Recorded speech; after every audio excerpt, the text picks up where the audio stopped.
welcome to Pallikudam Global Connect 13.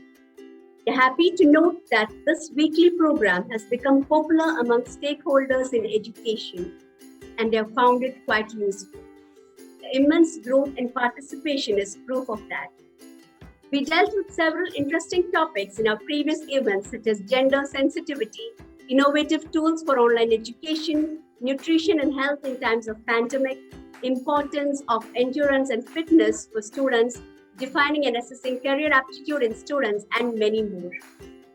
Those who missed it can see them on our Pallikudam Facebook page and YouTube channel. We all know that math skills are important not only in engineering and sciences, but in many areas of social sciences and interdisciplinary learning in higher education. National Education Policy 2020 emphasizes the importance of mathematical thinking and skill development as a decisive factor for the future of India's leadership. As technology progresses at a rapid pace, acquiring new age 21st century skills and a firm grasp on contemporary math-based technology like AI and ML has become a paramount for every student who wants to be successful and employable in the future.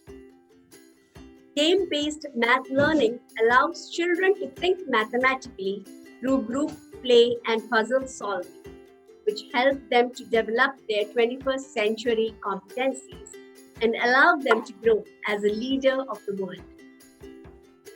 Appropriately enough, today's topic is skill development through game-based math learning. We are fortunate to have Mr. Aravind and Mr. Rakesh with us. They are the co-founders of Funmayo EdTech Private Limited, an education technology company which aspires to help children enjoy learning through a game and story-based approach. I request all participants to mute your audio and raise questions in the chat box. Wait till the presentation is over for the question and answer session. This event is also being streamed live on Facebook. Participants may also use the comments box to raise questions. On behalf of all of you, I extend a warm welcome to Mr. Aravind and Mr. Rakesh and invite them to start their presentation. Yeah. Thank you. Yeah, thank you. Thanks, Naisi, for that lovely introduction. And also, I would like to thank Father Varghese and Mr. Srikumar for inviting us. And as Naisi told, I'll just give you a brief introduction ourselves. We are co-founders of a very early stage startup, which is called Funmayo. And we try to make learning fun and engaging. And that's through a game and story-based approach. That is our approach. And our focus is from grade 1 to 7.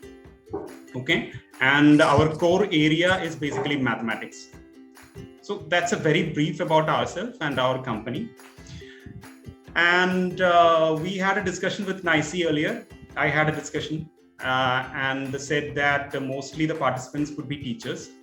So I'll tweak the presentation in such a way that it would be most beneficial for the teachers. Does that does that make sense? Okay. Yes. Okay. So I'll tweak the presentation for teachers. And we'll also make it, try to make it interactive so that you can raise the questions. As Naisi rightly told, we'll also have an interest, while moving forward with the presentation. So I'm starting my presentation. I'm just sharing it.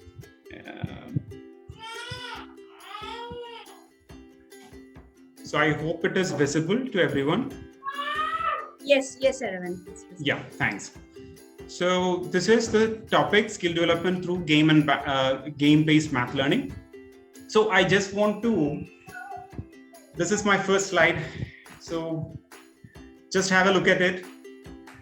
And let's assume that math learning is a machinery. Okay. We just assume math learning as a machinery. And while we are looking at as an outsider, what we can see is it's all works nice, right? Math education works best. Any machinery works best when all the parts are working together, right? Okay. But when you operate it, what are the problems what we are facing? I'm also myself as a teacher. So when you're operating it, what are the problems? So when you see it, the teachers and parents are the drivers for the students, right? These are just gears or drives. So teachers and parents are the drivers for the students. But when it is working, when it is getting functional, what happens is when the teachers rotate in this direction, what happened to the student? Student rotate in the opposite direction. Okay. And what happened to the parents? Parents are jammed in between. So this is my experience. Okay. I'm not saying I'm not generalizing everything. There are absolutely good teachers, there are good students, everything.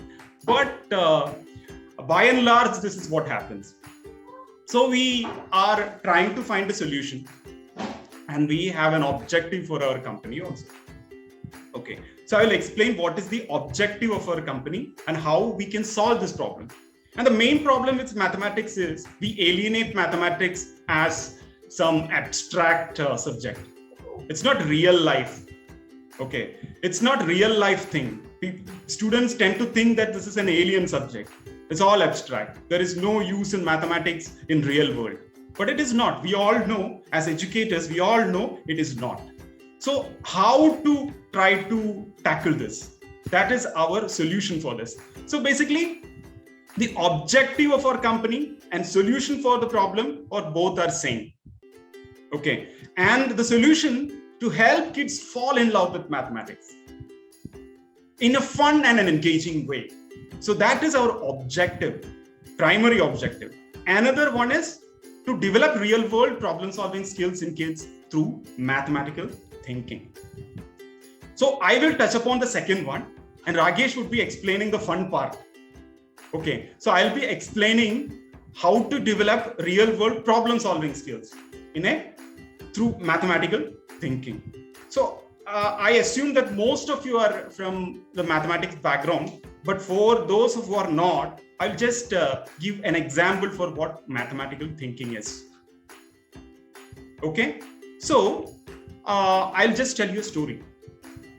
Okay, a very short story. And before that, I just want to tell you one more thing. That is, what is the aim or what are the benefits a student will be having? Okay, when he possesses mathematical thinking. Okay, I will explain in detail what is mathematical thinking. And mathematical thinking will lead to logical thinking. This is research has proven that mathematical thinking will lead to logical thinking. And logical thinkers perform better in every subject. Okay, it may not be mathematics alone, but these people, logical thinkers, will perform better in every subject. Okay, so that is the outcome that we are expecting. So just I will explain what is mathematical thinking through a very short story. Okay, so basically this is during the World War II. Okay, as the American Air Force basically have a problem. They have multiple problems, but one of the problems is that whenever an aircraft had an engagement in Europe, okay, Europe is Austria and Germany. Engagement is a nicer word for bombing. Okay, so whenever they had an engagement in Europe and came back, all their aircrafts look like this. You see, a lot of bullets, right? So American Air Force has decided to armor the aircrafts. Okay, armoring means protection. Protect the aircraft at the right places. So what they need to do is they need to optimize this. We cannot put armor everywhere in the plane, right? Because it will make it so bulky and heavy. So we cannot maneuver the plane, or the fuel consumption will be higher. So we have to put this armor at the right places. Okay, so they were thinking how to do it. Okay, so they have collected data. Okay, they have collected data from the return planes. Okay, there are some planes go to the engagement, return, some will not return. Okay, so in the return planes, they have collected some data, and it was something like this. The data of bullet holes per square foot they have taken. How many bullets in square foot? They have just measured. And they have measured for all the very vulnerable sections of the aircraft. Vulnerable sections of the aircraft. And these are the vulnerable. First three are the most vulnerable sections. Engine, fuselage, and fuel system. And they have found that fuselage is getting hit more. Right? You can see the fuselage is getting hit more number of times. So they were quite sure that they need to armor that fuselage. But how much to armor? They need to go to a mathematician or a statistician. Okay, so they went into Columbia University. There was a great mathematician who's called Abraham Wald. He's part of the SRG. Okay, SRG is Statistical Research Group. They also fight this Second World War, not by weapons, but by equations. That was their intention. Okay, so they went to Abraham Wald and gave him all this data and told how much we should protect the fuselage. So he looked into it and said, it is not the fuselage that is need to be protected. It's the engine. So they were all wondering why. He said that even after hitting a lot of bullets as a fuselage, these aircrafts are returning back. Right? These aircrafts are actually returning back. So when you collect the data of the unreturned, that is not possible, but he's speculating that when you consider data of the unreturned planes, those would be hit more at the engine. I'm quite sure, he told. I'm sure that would be definitely got hit at the engine. Because the probability of hitting any part of the plane is the same, he said. Because they are not using very accurate weapons, just firing on all cylinders. And it was right. He was absolutely right. Okay, so the engine part was basically armored, and that made commendable improvement in the efficiency of the army. So what I'm saying is, this is what you call mathematical thinking, looking at the data and thinking and find out an answer for a real life problem. Okay, our student may not encounter a problem like this, but they have to encounter many real life problems. Like the hot cake in nowadays is coding, right? Coding for kids. But the foundation for coding is mathematical thinking. On top of coding, we have AI, which is called the artificial intelligence. On top of that, what we call the machine learning, what you call ML. So these are all for solving real life problems. Okay, these all things are for solving real life problems. So basically the fundamental thing we need to know is mathematical thinking. So the question is how to imbibe mathematical thinking. That's the next question. How to imbibe mathematical thinking. Okay, so that is what we are trying. So mathematical thinking is what? Mathematical thinking is a way of thinking to involve mathematics to solve real world problems, just like what Abraham Wald has done. Okay, and the key feature of mathematical thinking is thinking inside the box. Sorry, thinking outside the box rather than inside the box. Abraham Wald thought outside the box. Okay, so this is mathematical thinking. So what are the methods? So I will tell what are the method I practice. Okay, and there is some research backup for it also. Strong research backup. And I will tell you how to improve mathematical thinking. First one, ask the right question to make them curious. Make them think by asking questions. But how can we ask questions? There are multiple ways to ask questions, and one of the way I'll tell you. Okay, one of the interesting way. So next is visualizing math. Never consider math as something abstract, visualize it. Next, appreciating the beauty of mathematical patterns. Teach metacognition and play. Play. Games, let them play games.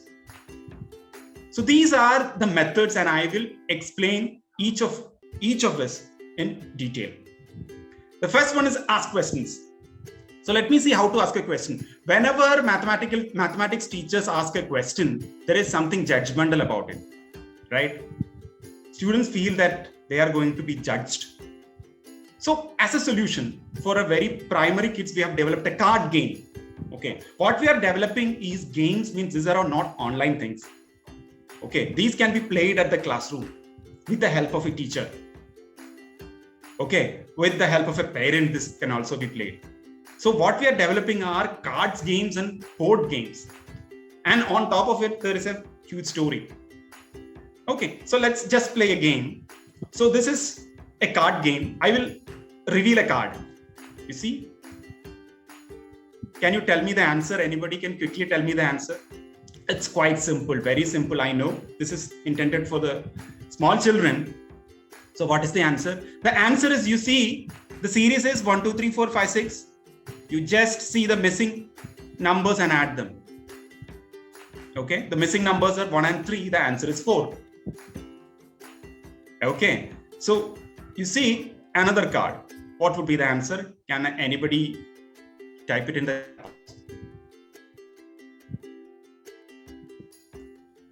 Can anyone?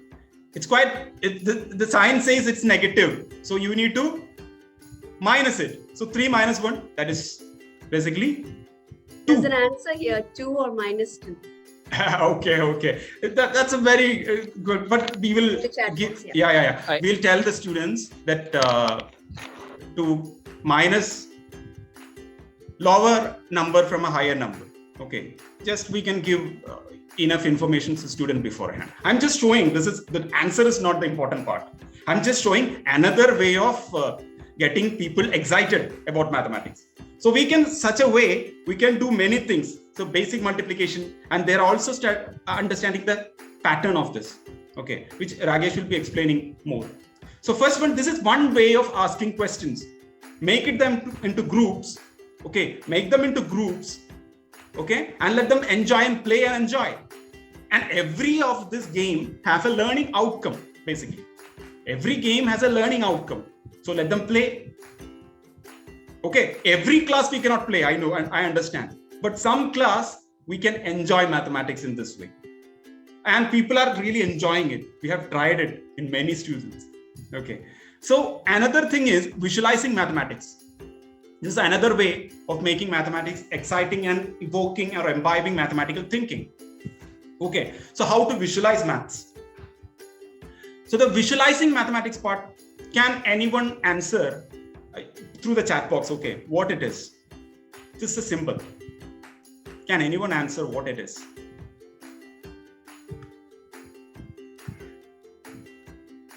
Anyone answer what it is? I understand nobody can answer because this is Chinese. Okay. And this is Chinese and this is half for Chinese. Half, 1/2. Okay. Why you cannot answer this? You know what is half, right? Everybody know what is half, but why can't we answer this? Because this is an abstract symbol, right? This is an abstract symbol. But for an early learner, this half, okay? I mean, it's up, yeah. This half, what we usually write is also an abstract symbol. For an early learner, this half is also an abstract symbol. So this for you, or this for us, all of us educators, this for us and this for a child is the same. We cannot go straight into a blackboard and write 1/2 is half. You will not get the idea. What is this? What is the fraction? The meaning of fraction. So how can we do it? We can visualize mathematics. How? So basic thing, this is what all of us are doing, right? We cut an apple, give half of the portion to the student and ask him how much you got. And the kid will tell, I've got half portion. But how will you write it? You have one portion out of 2. Okay. You have one portion out of 2 and that's the meaning of half. Okay. You have one portion out of 2. That is why you're writing 1/2. And if you have one portion out of 4, that fraction is called 1/4. Okay, and any similar fractions can be done like this. We teach something like similar fractions. You multiply or divide the numerator and denominator by the same number, you get the fraction, similar fraction. But students will not really understand. Just show him the visual representation. So for this purpose, we have developed another card game, which something looked like this. This is not the final version, or this is not the final design version, but we have designed it for ourselves for piloting purposes. And this is like understanding fraction. So they can play multiple games with this. These are all card games, okay? Just like playing card games. These are all cards. And what they can do is they can match between these two. The abstract thing and the visual thing, they can match. All play like a memory game. They can make the cards face down, and one student can unravel the card, 2 cards. When they got it right, they have the card with them. Okay, they have the card. They got it. They won the game. Okay, so like that, and there are also levels for this also. Games have levels. Once a student get accustomed to this kind of card games, there are some cards can be added, like fractional addition, fraction, subtraction can all be added here. I mean, we have added, I have not shown here. That's all can be done. So this is for a fraction, visually understanding what is fraction. Okay, so this is one of the card games that we have developed. Another interesting way to, mathematical thinking, way to imbibe mathematical thinking is to understand or make them appreciate the beauty of mathematical patterns. So there are patterns everywhere, like patterns are not only 1, 2, 3, or 4, 2, 4, 6, or something like that. There are color patterns. There are many other patterns. Like you can see here a pattern. You know what it is? This is the place where a river is meeting with the sea. Okay? And this is a tree. And these are blood vessels. I hope you are finding a pattern here. Right? I hope you're all finding a pattern here. So these are not mathematical patterns. I cannot explain the mathematics of it for sure. But in nature also, we can explain some patterns in nature. Okay, some patterns of the nature we can explain. I'll show you. So for that understanding, we just want to know what is a Fibonacci sequence. This all we know what is Fibonacci sequence. That is 1, 1, 2. When you add the 2 former numbers, you get the another number. So 1 plus 1 is 2, 2 plus 1 is 3, 3 plus 2 is 5. And it goes forever and ever. That is called a Fibonacci sequence. By using the Fibonacci sequence, what we can draw is called a Fibonacci curve here. You see here, we have 1 and 1. So place 2 1s squares, which is having 1 breadth and 1 length. And there is a rectangle. We can place another 2 by 2 square, a 3 by 3 square, 5 by 5 square, 8 by 8 square. All are Fibonacci numbers. Okay. And we draw a logarithmic curve. I don't know exactly how it is drawn. Okay. We can, I haven't drawn it actually, but there are some videos. So the curve is drawn. Okay. And the beauty is, this is exhibiting in nature. This is exhibited in nature. I don't know why. We don't have to answer the kids. These are the reasons why. Because we study a lot of geometry, like circles and all those stuff. But we doesn't really study the geometry of these things. Okay, you see here, these are all flower petals. But all the flower petals are following a pattern, which is the Fibonacci numbers. If you ask me why it is, I don't have an answer. Even if a student asks, no problem. Please be honest and tell me, I don't know, or we can refer it, no problem. But it will inspire the child, definitely. Because math is not an abstract subject. There is something here in the nature. Math is written all over the nature. At least I know that. I don't know what it is and how it is. So here you can see the curve. The curve I have earlier shown you, this curve, this is exhibited in the nature in different forms. This is snail shell. These are what you call, this is a flower, sunflower. So these are all exhibited beautifully in nature. So this can be used to improve their mathematical thinking and excite them.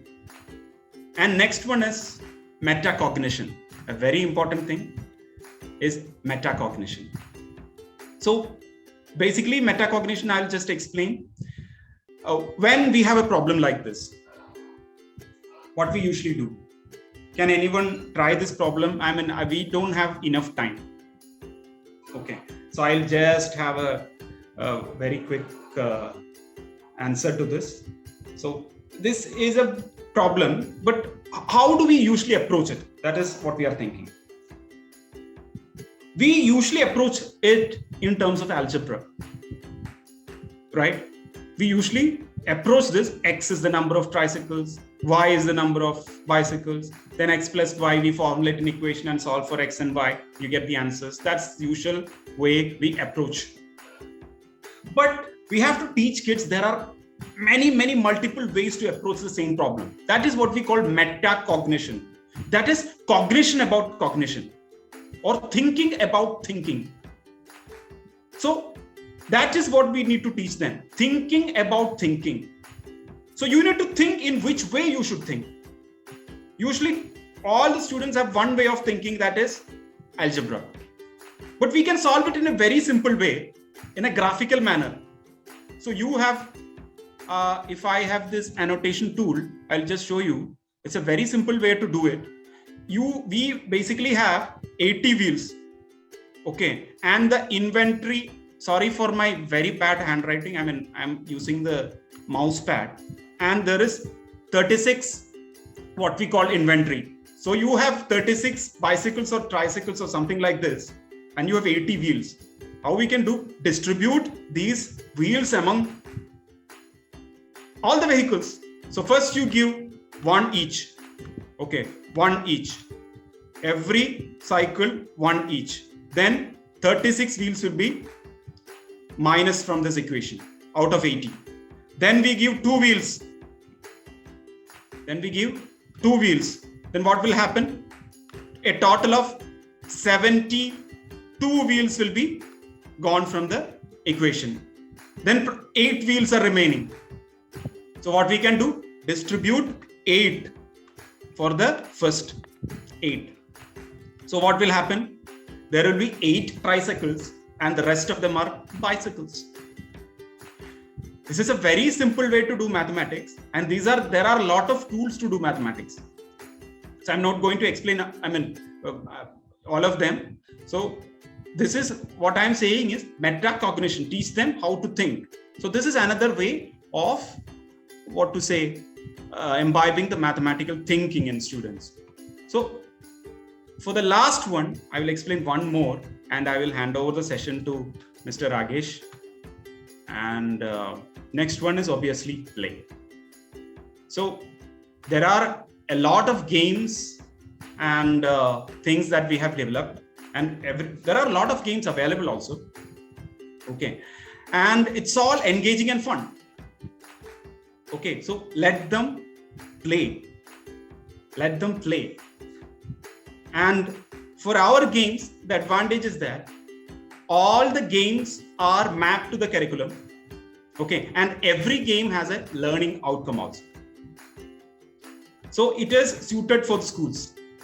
Okay, I would say it is well suited for the schools. This is one of the board game we have developed. It's a very simple game. I'm not going to explain all of this because this is 2:06. Okay, so this is one of the board game where they can do 2 dice.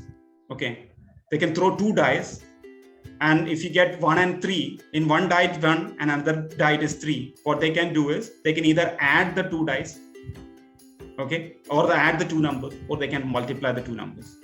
But the thing is, when you're multiplying, you have only this path. Okay, and when you are adding, you have only this path. So this basically meant for mathematical thinking. And what are the strategies they will introduce in order to get into the finish line? So these are some ways of imbibing mathematical thinking, which I am so happy to share with you. And these are some of the advantages of group play, which are what we call skill development. When they play in groups, they have a collaborative approach to play. and there is also critical thinking coming in, and also healthy competition among them. So that's it from my side. So I hope it is useful. Okay, and in some way or other. So I will hand over the session to Mr. Ragesh now. And thanks all for listening. Thank you. Hi, good evening all. Thank you, Aravind. Thank you for the wonderful introduction session. Thank you, Pallikutan team, for giving us such a great opportunity. And thanks all the participants for spending your valuable time with us. Okay, so first of all, let me share my presentation. So here, I'll be mainly focusing on the fun part. Okay, so let me start from where Aravind stopped, that is play. So I'll start actually from where he started. The same wheel, the machinery. Math learning is a machinery. I'll just put in a different perspective for this. Okay, same thing. So consider the one as a kid and the other as a parent or a teacher. So what happened? The parent or the teacher will be mainly concentrate on learning, teaching, study. Okay, they want to make sure that their child got best education. They want a best future for them. But what about the child? He's mainly interested in fun, right? He's mainly interested in fun. He wants fun. He wants to play. He wants stories, everything. So what happens? Again, the gears get stuck because both of them are trying their maximum power. Then whoever is stronger, he will win. So if the parent and the teacher is stronger, then the student will start to learn. Otherwise, what will happen? The student will say like, yeah, it's over for him. He is full-time play. But at FunMio, what we are doing is very simple. Nothing great, nothing out of the box, nothing too technical. It's very simple. We are trying to rearrange these wheels. We are just trying to rearrange these gear wheels in this way. Where there is the fun wheel, and there is skill wheel, and there is learning. So over here, the student, the parent, and the teacher, all three are putting their entire energy only on one wheel. That is one wheel. They're enjoying. All the three are together enjoying. But is just enjoying? No. Just see, if the bigger wheel, that is a fun wheel, rotates once, then the skill wheel rotates twice. At the same time, learning wheel rotates 4 times. That is what we are implementing or imparting. Okay, so through fun, the students are acquiring skills and they are learning curriculum. Okay, so we are developing games for that. Okay, so let's see how to get this fun in education. That's what we want to see, right? Fun in education. So let me start this with a table, periodic table. Normally, this is what we study in chemistry. And as the years progresses, we'll have to by heart this. It is like a nightmare for me, actually. To be frank, sorry, all the chemistry teachers.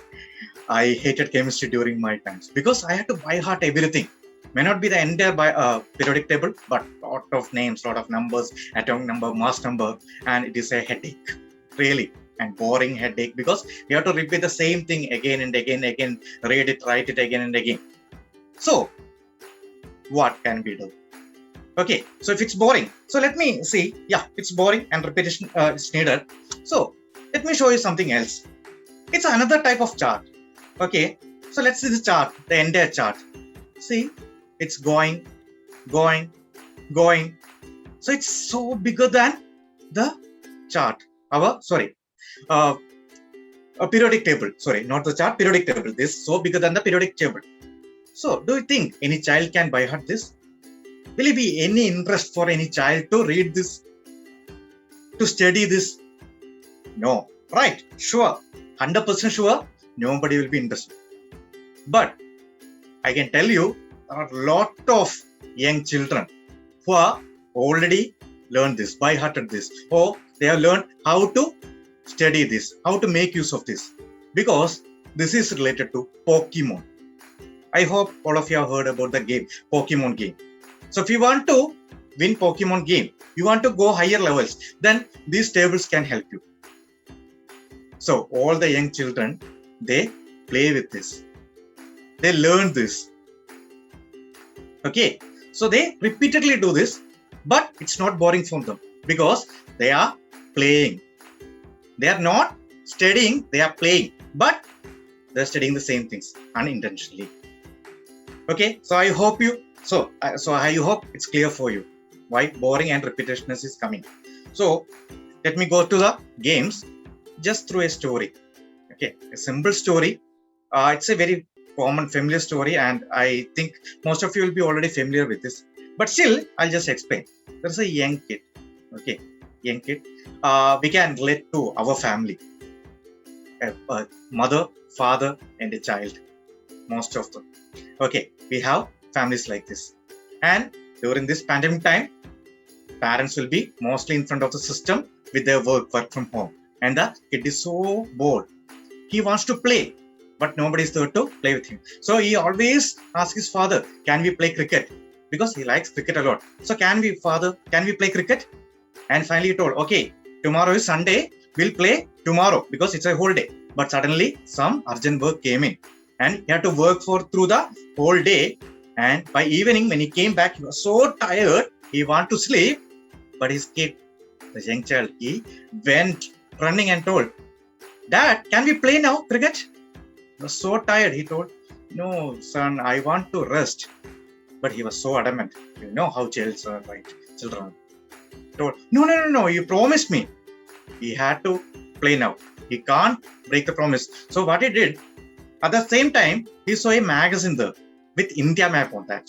Okay, he saw a magazine with an India map on that.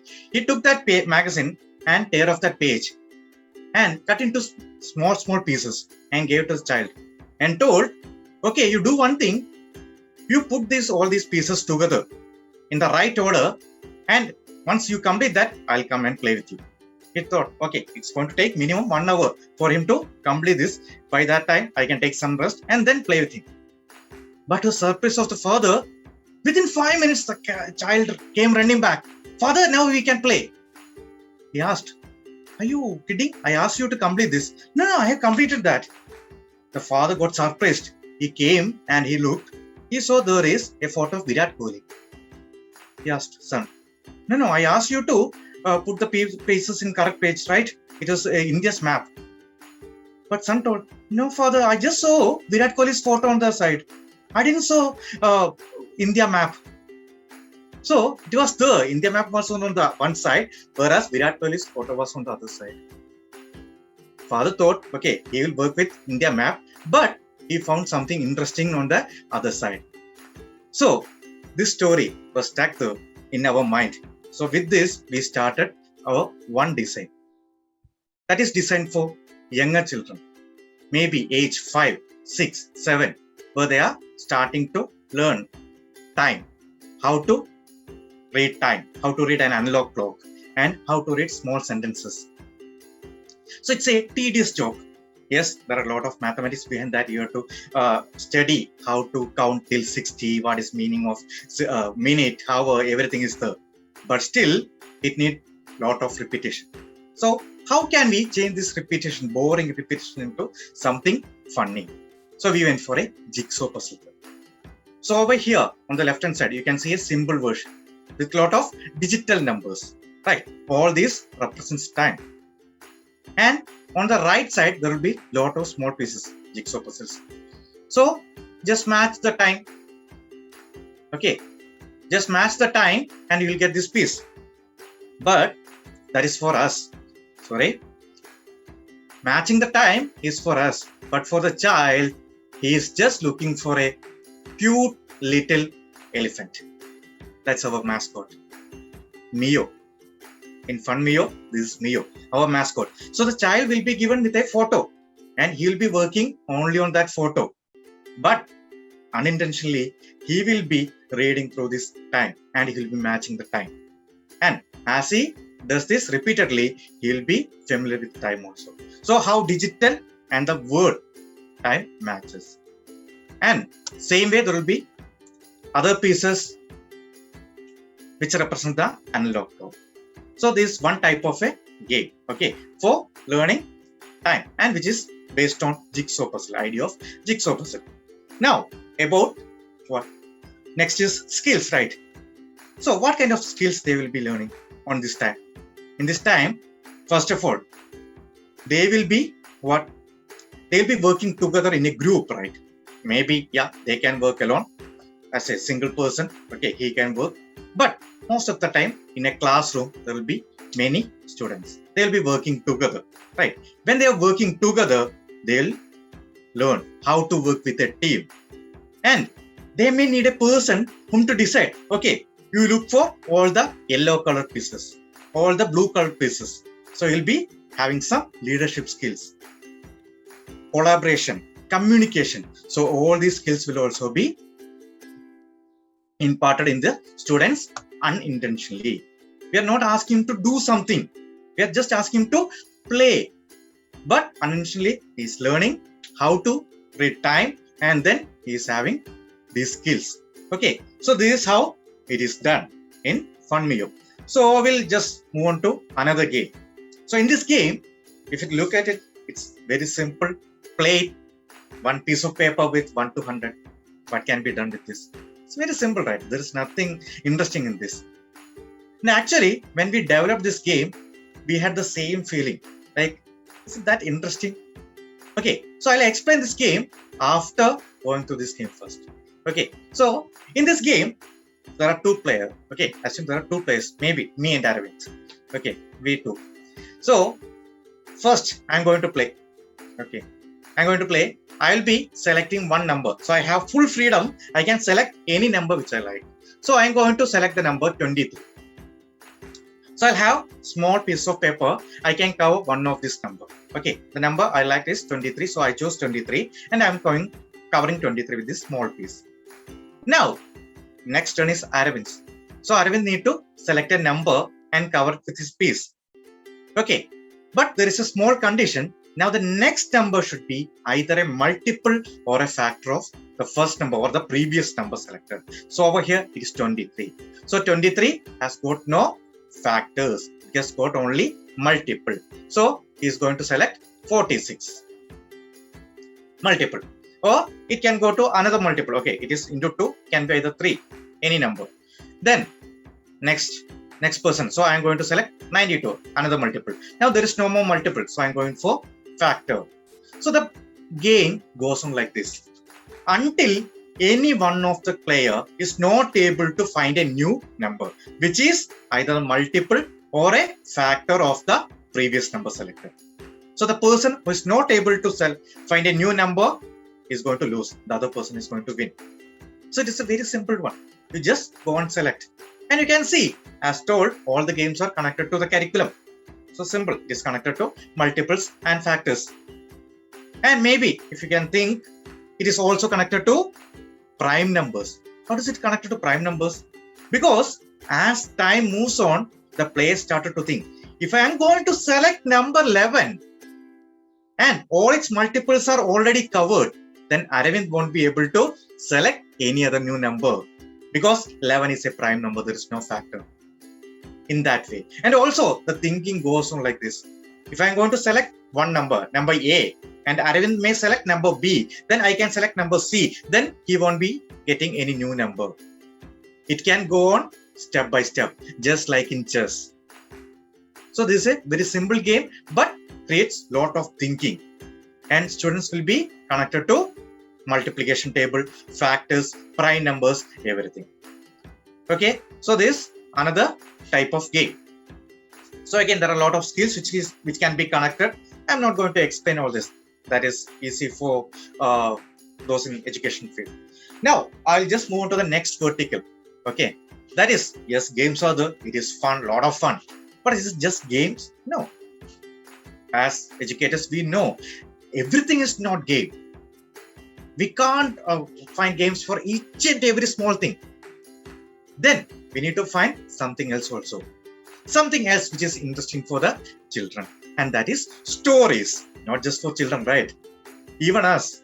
Okay. Even elder people, old people, they also like stories. So we have created a small backdrop story for our mascot. And using this mascot, we are communicating with the children, because the teachers or the educators, whatever we try, anyway, there's going to be a small gap between the children and the teacher. So that gap can be filled with this mascot, Mio. Because he is a character for them. He is a hero for them. We are depicting Mio as a superhero to communicate with the children. So he will be communicating with the children. All the new concepts, all the games, all the things they have to do. So it comes in an interesting way to the children. So why we developed this? Because we were developing games, and then we were having a lot of discussions with teachers, educators, principals, management, students, parents. Then one of the other issue which came into our picture is word problems.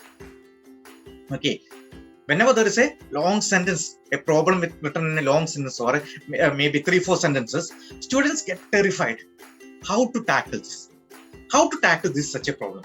Yes, there are a lot of ways to find the solution for that. There are a lot of ways to find solution for that. But how to tackle that? They shouldn't fear, right? What happens normally in a question paper when there is a question with 3-4 lines? First thing comes to the student's mind is, I'm sure, this is going to be tough, I can skip this. But as teachers, we know that that's going to be the easiest question. They just need to read it. So what we want is, we want to impart that feeling from the base, from the root, from 5-year student, 5-year child, 6-year, from first standard itself, we need to give them such questions. So how to do that?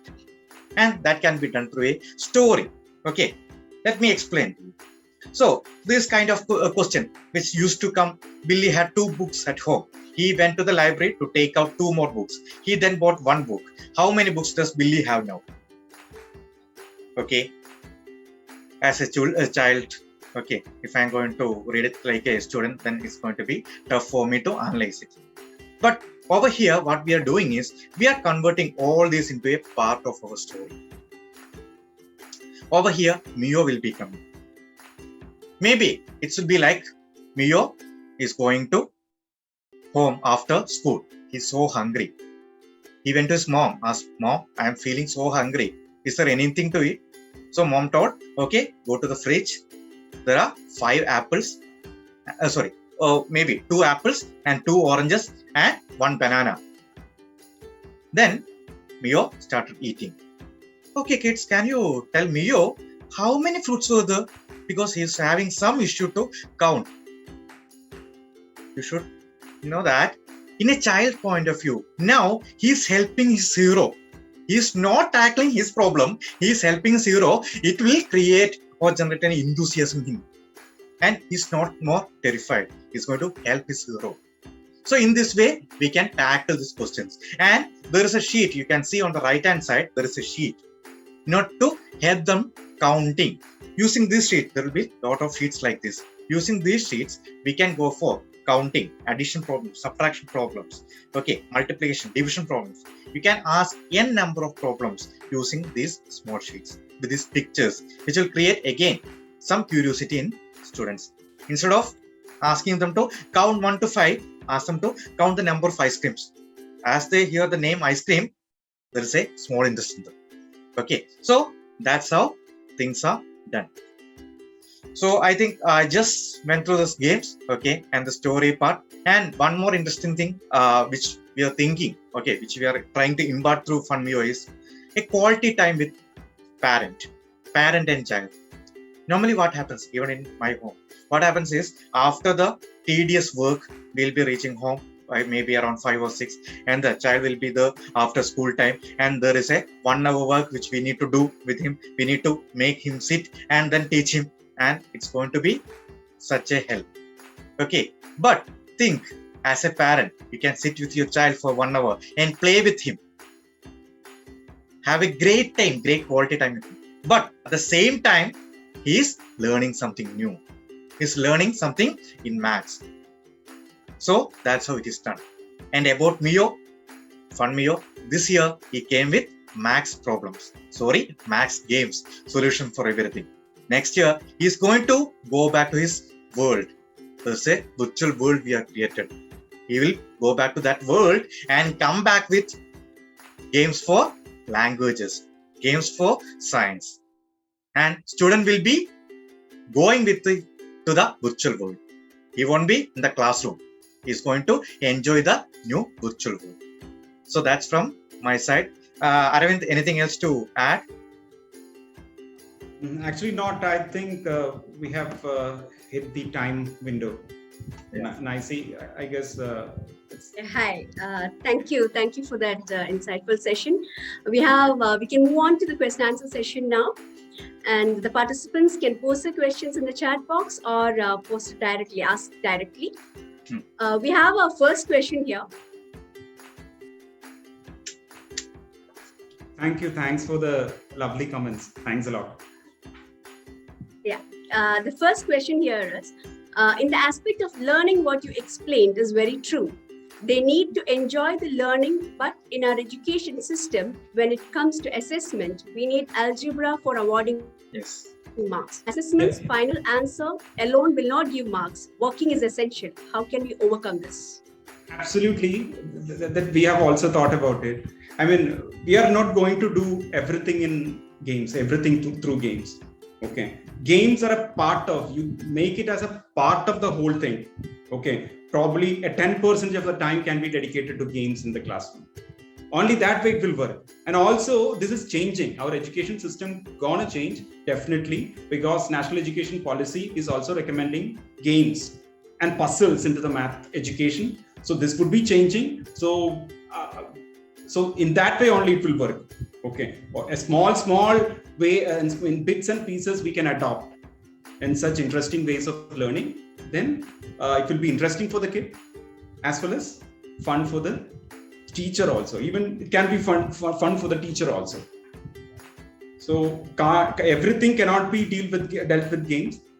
We know that, we understand, and that the question is really good also. But we can add bits and pieces. Yeah, I hope I answered the question. Thank you, Aravind, for that. Yeah. Now we have one more question here. Can gaming be used effectively in high school classes to teach advanced math? Of course, it can be used in high school class also, not just in the lower primary. And the way the games are placed, everything is going to be different. And we should tell you, it's already there. There are a lot of games, may not be the physical games. We are not into the online world because we want to be different. We need to be digital from our point of view. But there are a lot of online games and other games which can be played even by the high school students. Because games, it's always a fun, and through that, even advanced technologies, advanced things can also be learned. But our focus is limited. Currently, our focus is only limited from grade 1 to 7. So we cannot comment more on that actually. It is possible, definitely possible. Yeah, can we distinguish the slow learners and advanced learners using games? Yeah, I mean, it's all about how they approach a game. Okay, if it involves mathematics, some people do it pretty quickly. They will absorb the idea very quickly. Some people make it very slow, but that is possible. This distinction is always possible, even in a game context also. Rakesh, anything to add on? No, I think. Yes, right. Thank you for that. Okay, so the question goes like this: can children learn on their own using games or require supervision from parents or teachers? Absolutely. They can learn of their own, but there are different kinds of games that we are developing. Some need supervision and but once they get practice to it, they just giving a supervision. Once they get used to it, they can do it of their own, definitely. Right, Rakesh? Yes. And it is always as tutors or as passionately teachers, we always think it is always best to have a teacher, okay, to help them at least in the initial time. Then once just show them the way, then they will learn on their own. Yeah, a teacher can also be a parent also. Yes. Yeah.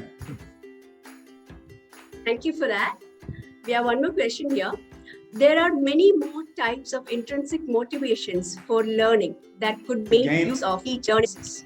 Do you Again- have plans to make use of them in your program? So intrinsic learning, right? Intrinsic motivations. Yeah, basically games motivate you. What from our understanding, basically games motivate you to play. So there has been many scientific studies, which proves that the most important aspect of the game is it basically motivates you to do and succeed. So definitely there is a part of intrinsic motivation, and yeah, definitely it helps in intrinsic motivation. Yes, we are always open for all the new kind of things, okay, which can be helpful for the children. We are always open. The question is also very interesting one. Yes. Yeah. Now, can we move on to the next question? Yes. How can we primary teachers access this fun mail? Absolutely, we'll share the details and probably the contact details also.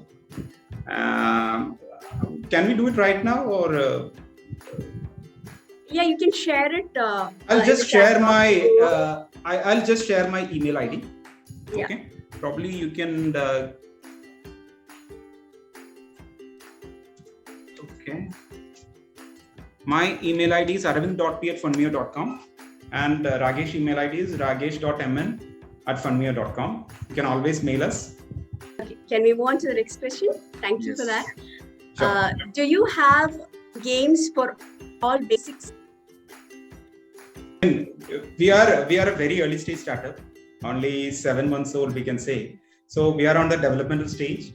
We would be developing. Okay, we're almost there. Okay, we will be developing games for all the. It's all mapped to the curriculum. That's the way we are planning. Every game will be mapped to the curriculum, and there will be a learning outcome related to all the games. So that is our next mission. And sooner or later, we will accomplish it also. Okay. Actually, we are in the pilot stage, like we are piloting stage. Going for mass and testing it now. Okay, we have it's a pandemic time, right? So it was not easy for us to get a huge audience at the same time. So we are going for small groups till now, and we are having. Once the schools have started, we are Yes. open for experimenting. I mean, it's not experimenting; we've already done it, but for piloting this project. Thank you for that. Yeah. Without mathematics, there's nothing you can do, and everything around you is mathematics. So everything around you is basically numbers, said Shakuntala Devi. Let's conclude this session keeping this in mind. I'm sure we all have understood how we can make maths fun through games and stories. We are very grateful to Mr. Aravind and Mr. Rakesh for this insightful session. I also thank the participants for staying with us this evening. Thank you, everyone, once again. Have a nice evening. Thanks a lot. Thanks a lot, Thank you all. Palikutan team and all the participants. It was wonderful to be here. Thanks.